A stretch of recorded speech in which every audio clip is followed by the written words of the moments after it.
I'm gonna raise a glass for all the nights I thought I wouldn't make it.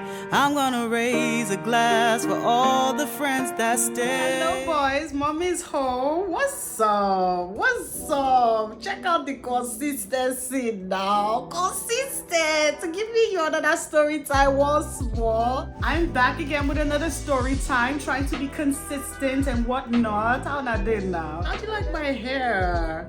I know it's big and it's blonde, but you guys know that I love blonde units. Like, if you know me, you know that I always love a good 613 unit, you know what I'm saying? So I just wanted to put her on. Her name is Shirley. She's been with us for a long time, so say hi to Shirley. Anyway, how you guys doing? What's up? What's good? Y'all good? Chilling? I'm chilling. Girl, I'm chilling. Duh. I wanted to talk about the time that I met my own Karen. Well, not my own Karen. I don't own any Karen. I don't own nobody. But my first encounter with a Karen. And I'm gonna take you back to my homeless days. Back when I was homeless and I was living in a shelter. So let's go all the way back. In the meantime, hello. Have you seen my project? Have you listened to it? Hello, like, give it a listen, like, whenever you get the chance, you know? Tell me what you think. And also follow me on all social media platforms at How to Be Felipa. That's Instagram, that's Twitter, that's Facebook as well. And guess what? I have an announcement at the end of this video, especially if you live in the Los Angeles area, so just stay tuned, okay? In the meantime, grab your popcorn, grab your soda, grab your snacks. You know, I'm about to give you a good story time, all right? Do whatever you're doing, washing the dishes, doing some work, whatever it is, just go ahead, do your thing. Let me entertain you a little bit. Lonzo. That ain't no problem. Huh? All right, so this goes back to, I'm gonna say 2020. Yes, this was 2020, right? And it's like, what? The beginning of COVID, still at the shelter. So basically, long story short, we're all in the middle of COVID and we're all trapped in, right? And this was like, we didn't know what was happening with COVID, like what to do aside from wear masks. Like, we had no clue or no fucking information about this disease, right? But regardless of that, we were all trapped in. Now, mind you, I had roommates, right? I'll call her R and I'll call her B. I still love B. B is still one of my biggest, like, best friends. So I love her so much. And yeah, I had roommates and we were all very cool. It was amazing. Like, when I tell you amazing, these ladies may be older than me, but God knows these were the best roommates I have ever had in my life. And I've been in boarding school, guys. Boarding school. Okay? Look at my face. Like I could have killed a lot of people. Older women were the best roommates till today. Okay? If I can't have these kind of women as roommates, I don't want you. Period. No. But aside from that, we all lived in this shelter and we all had rooms, right? But 3 of us were in a room, so there'll be 2 in a room. If you're lucky, 1 in a room. That's because they don't have enough, like, people in like enrolled in the program yet. So we were 3 in that room and we always hung out together. Well, me and R always hung out together because we are like the 2 friends. It was R and me. R and me. We always hung out together. We were really close during this hard time, right? Everybody kind of knew us without us trying to make people, like, we didn't want to make it a thing. But the truth of the matter is that me and R actually came to the Hollywood shelter together, right? So we were on Skid Row in Los Angeles. So this is all Los Angeles, but we were on Skid Row in Los Angeles in the Union Rescue Mission, and we were living there.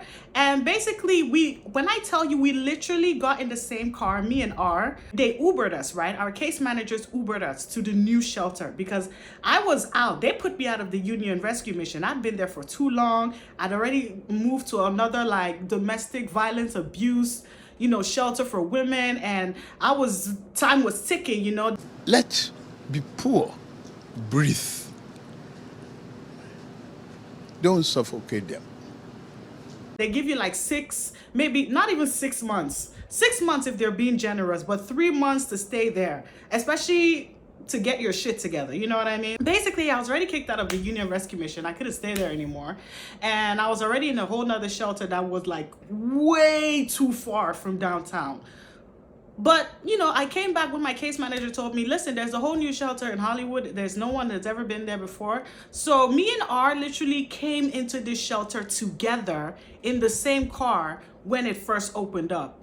So it was like, it wasn't supposed to be a thing, but it kind of was a thing because we were kind of like seen as the OGs in the entire shelter. Them, obvious reasons, they were older than me, but for me, it's like one of the first people to actually stay in this shelter, right? So we were kind of looked at as the OGs, and me and R always hung out together. Now, this is where Karen gets involved. And this Karen, her name starts with S, so I'm gonna just give her S because fuck you, bitch. You don't deserve no motherfucking clout any motherfucking way. God have mercy upon us.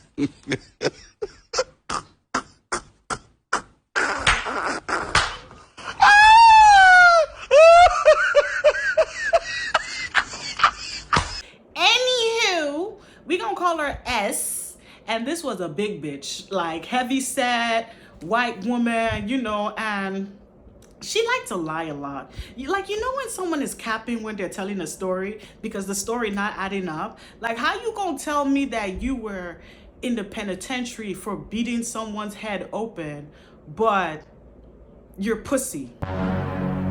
Like, that's the reason you're on probation. Like, no, bitch, you were on drugs. You got caught with drugs on you and in your system. And now you're on fucking probation. That's part of your fucking probation, to stay clean. Jesus! The fuck? I hate when bitches lie. I just hate when, like, bitch, keep it real. If you don't want to tell me, don't tell me. Just keep it real. Anyway, this bitch liked to lie a lot. She always told like tall tales, etc. And me and R were just like, you know what? Fuck it. Now, R is very extroverted versus me, who is very introverted. So R was one of those, you know, as an introverted person, when you have that friend that is friends with everybody, that was R, basically. Like, she was really friends with everybody. She was that OG that was like cool with everybody. But me, I was kind of like to myself. I like to keep to myself. I'm very introverted. I'm a whole loner, and I say this all the time. Even when you meet me, you know that I'm a loner. So it's like having those two people become friends. It's a very interesting dynamic because a lot of people can come to you guys but only talk to one person because they don't really talk to you, right? Or sometimes they're talking to that one person they came to see and then end up talking to you because you're connected to that person. So that was me and ours kind of like dynamic with other people. You know, our friendship was fine, but our dynamic with other people, that's how some of her friends try to become my friends, so to speak. And this was S, basically, this Karen, this fucking white woman in her 30s. I don't know why she was bothering me, bitch. I was fucking 22, 23 by the time this shit happened. But hey, it took me a long time to understand that people could be jealous of you. And I'm not trying to brag, but it really took me a long time to understand what jealousy was and how it can appear in people. We're talking months of like being here already, like almost a year of already living here. And S had just moved in like maybe a few months later after we moved in, so she was kind of new, but she kept on trying to talk to R, and she was friends with R, and then occasionally we would have a conversation, nothing too deep, nothing too personal, like, hey, you know. And then one time she asked me for my property, and I was like, okay, cool. I don't like to share this particular property because it's not hygienic, you know, and I'm not gonna say it for YouTube reasons, but I don't like to share this particular property because, yeah, it's unhygienic in general. So she asked me for it and I gave it to her, but then I sanitized it, and then she asked me again, and then I just gave it to her. I was like, you know what, I'm gonna buy a new one, and then you just have this one, since for some reason, even though you get food stamps and you get GR and all this other fucking disability income, for some reason you can't buy it for yourself, but you're looking at me to give you my shit, which was fucking weird.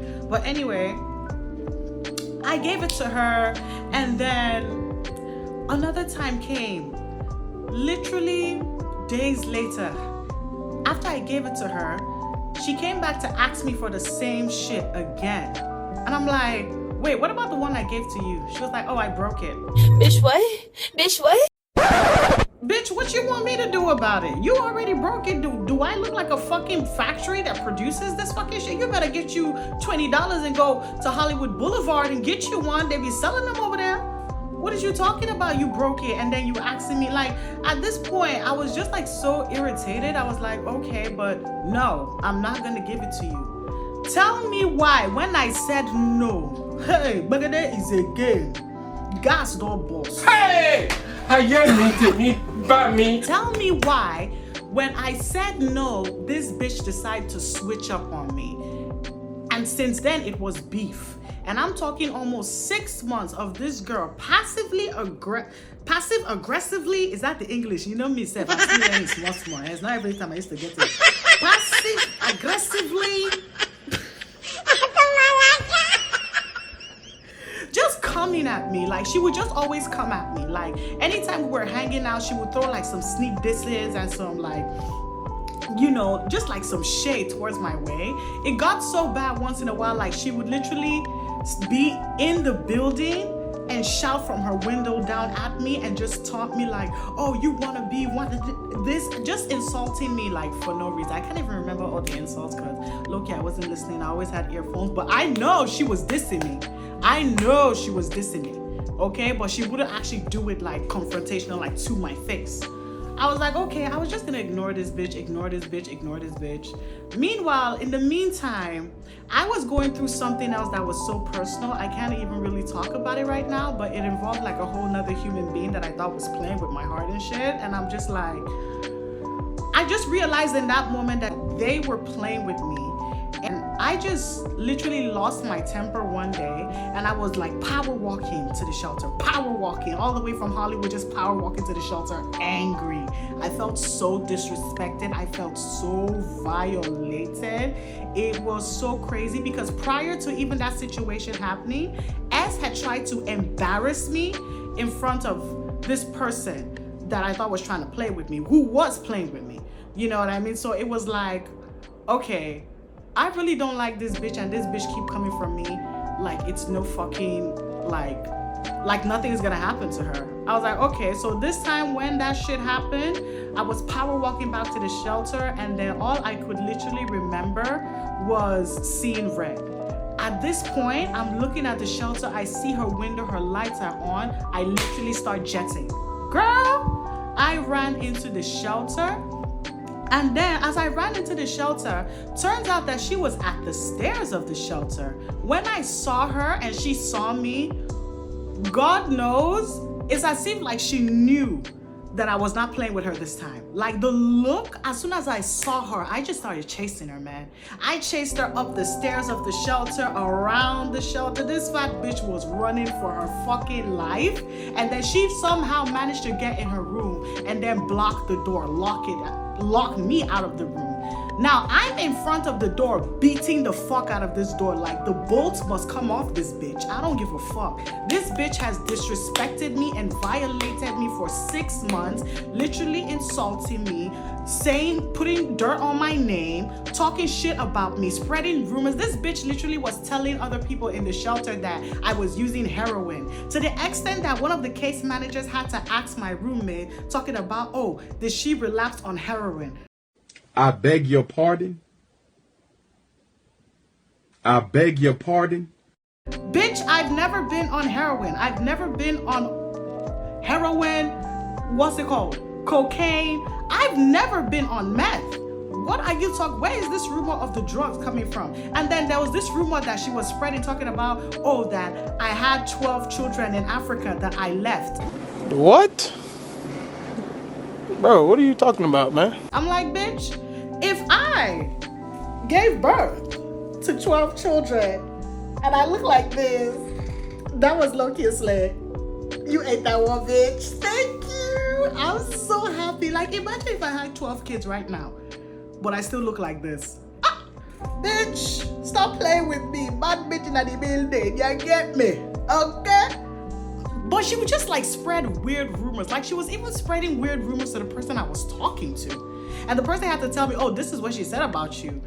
But I know you're obsessed with me. I I could tell you so much that happened, but I don't even remember everything. But just know it was disrespectful, violating, and worth an ass whooping. That's all you really need to know, man. And I literally chased this bitch into her room. She locked the door. I'm banging on the door. At this point, it's literally 11 p.m., almost midnight, right?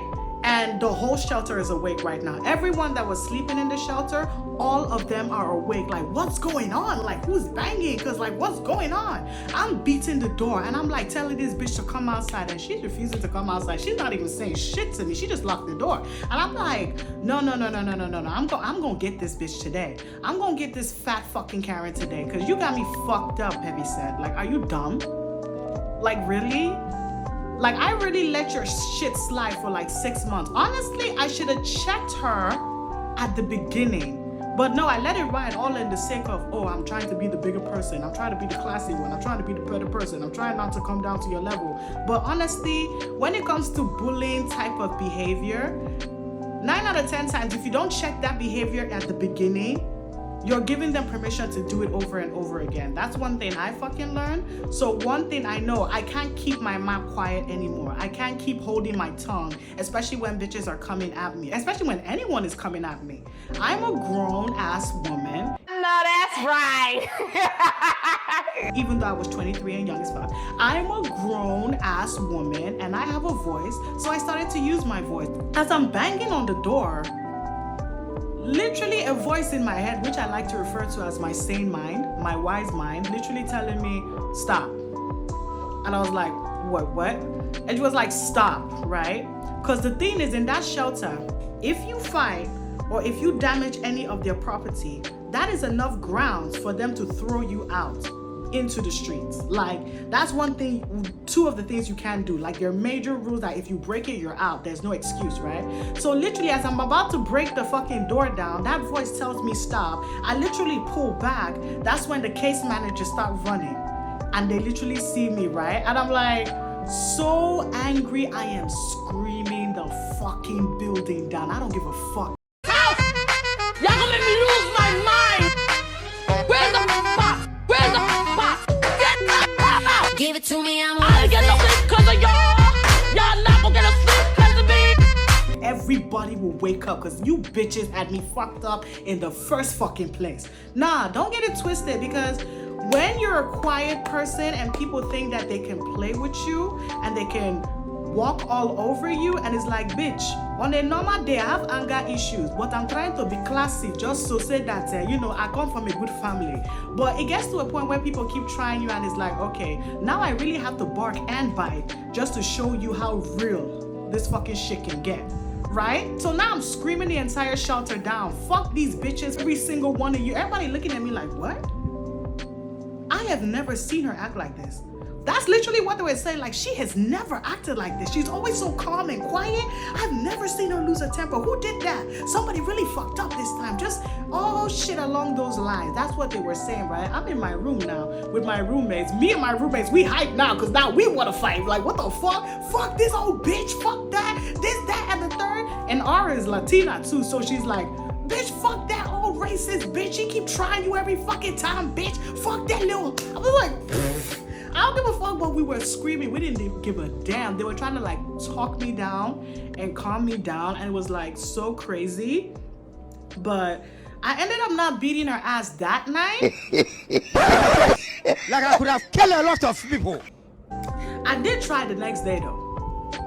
Like, literally, I was so fucking heated. I came out the next day and I was waiting for her to come outside of the shelter. Like, literally in front of the building, waiting for this bitch to come outside in sneakers, bitch. My hair pulled back in a bonnet. Like, I really wanted to smoke with this bitch. You want me? Get out of the shelter, step onto the fucking street, and when you do, I'm gonna beat the fuck out of you, right? Tell me why this bitch refused to come outside. Like, it literally became like a whole fucking thing, dude. Like, it literally became a thing where anytime I was outside, she would not be outside.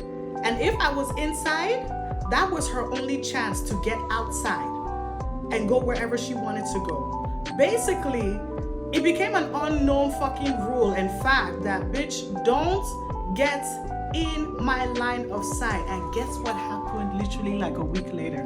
This bitch, I saw her literally standing at the other end of the shelter, like the corridor, right? We're on the second floor. It has like 2 floors. So we're on the second floor. The room was on the second floor. I chased her up to the second floor, everything. I screamed, barked, on the second floor. And now is the next day. I catch her at the end on the second floor. I was like, not the next day. A week later, I catch her at the end on the second floor getting some water. When I tell you, I go to rush this bitch immediately. Like, I didn't even think about it. Like, I literally go to rush this bitch.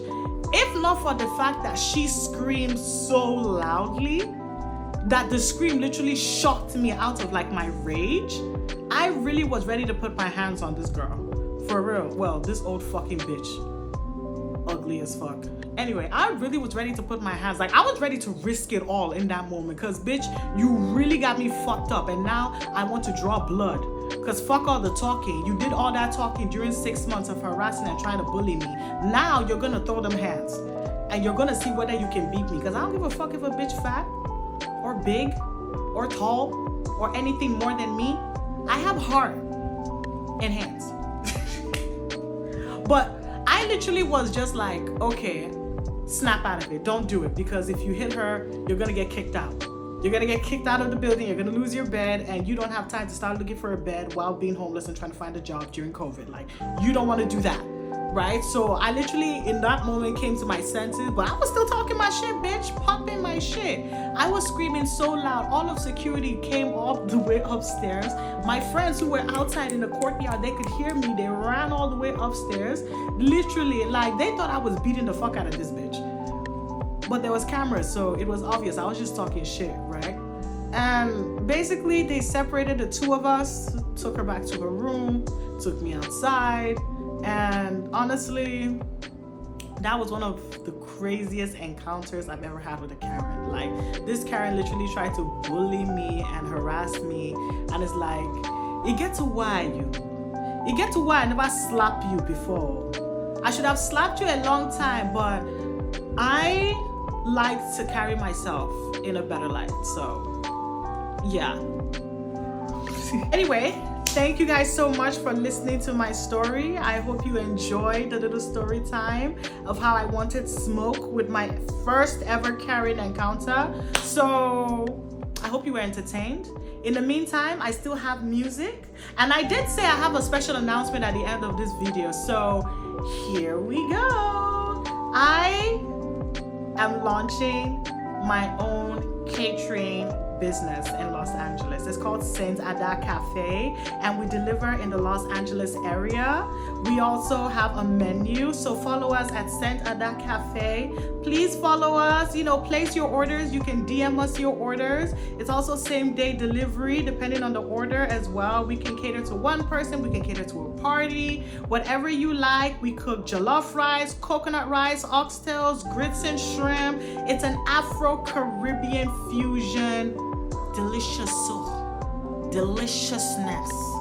Deliciousness. So please give us a try. Call the number. You can call us directly on Instagram. We have a Facebook page as well. So thank you so much. I really appreciate if you support, listen to my music, and if you're in the LA area, you're looking for some real authentic food, holla at us.